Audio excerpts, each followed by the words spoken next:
what is authentic and natural to you, because that's what the fans are going to react to the best, and also what's going to perform the best, which means that it's going to lead to more opportunities and repeat opportunities for that monetization channel. We've heard that Fourthwall says that 1% of viewers will drive 80% of your income. Can you explain your position on this? I'm really excited to see what happens when fans get a sense of ownership with supporting artists they love early, because I mean, they're like, if you can wield memes well and create culture well and build a brand across platforms, for all the things that you're hearing Ian and Walker and TZ talk about, like, you're now adding in another level of accountability that's going to drive some really interesting behavior. Because if you think people cared, like, when the relationship was just sort of read and write, they will care so much more when it's read, write, and own.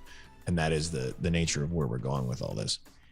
Yeah, you know, I think this is maybe not quite as heavy as it is for creators, but most industries, the top few percent drive the majority of the revenue. So it's not unusual. But with creators, you have a lot of casual viewers who stop by and maybe one day they become the super fans. But there is this dedicated group in almost every community. And these are the early adopters that Alexis and TZ were talking about, where they're the first to comment. They're sharing it all the time. They're engaging with whatever the creator is saying. And those are the folks where your content as a creator is really a part of their life. And those are the people that are going to go through. And when you say, hey, check out these jobs, they're going to be the ones that are going to go and read through those job descriptions and see if they make sense, because your stamp of approval draws them in. Or for apparel, for instance, they're going to be the ones that really want to say, hey, I am a part of this family. I'm a part of this community.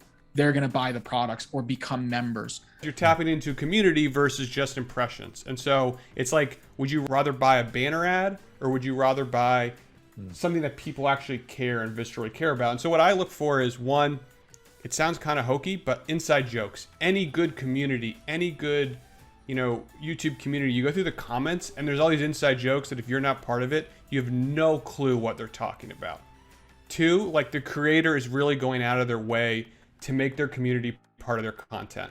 And I think Web3 takes us to the next level. But in previous versions, there's this YouTuber, Eric, and he'd be like, comment below and tell me what I should do next in my next video.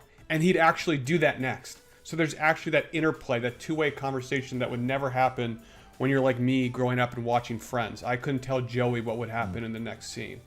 And then I think the third thing that I love is, no matter how big your audience is, your followers follow you everywhere. So whether it's following you from YouTube to Instagram to podcasts to NFTs to Fourthwall to merch, like wherever you go, they follow you. And that's, I think, a sign of someone who's really building a community.